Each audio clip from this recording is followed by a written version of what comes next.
If you've got stiff hips, this active mobility drill might shock you. So lots of people know about a pigeon stretch. This is a stretch where we're working on external rotation of this front hip. For some people, this stretch might feel like a crazy stretch. For other people, you might be able to sit really comfortable in a pigeon, but still experience lots of pain and tightness in this hip.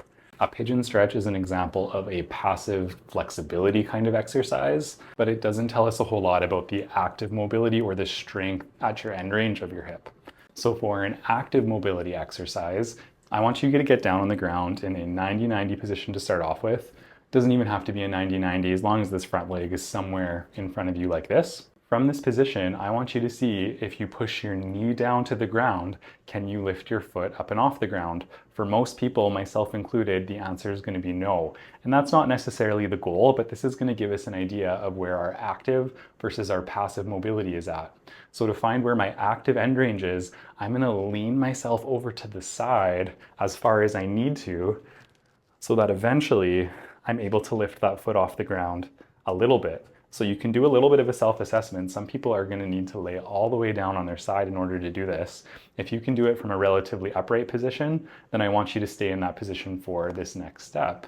We want to find that kind of edge where you can maybe lift your foot off the ground a millimeter, but we shouldn't be able to lift it off a crazy amount. So for me, it's going to be somewhere in this range. In order to do this exercise, I'm going to, for 30 seconds, keep my knee down on the ground and push my foot down into the ground as if I'm trying to rotate through this bone.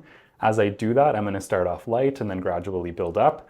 I'm going to feel muscles on the outside part of my hip squeezing.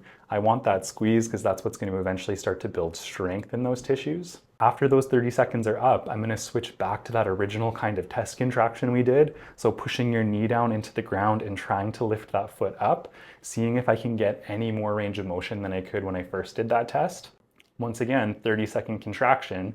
If it lifts off the ground a little bit, I want you to push yourself up just a little bit more and then maybe do 1 or 2 more contractions just like that. If you want to learn more, follow along. I share exercises like this all the time, and let me know in the comments how you found this exercise. Were you able to lift your foot up? Give it a go.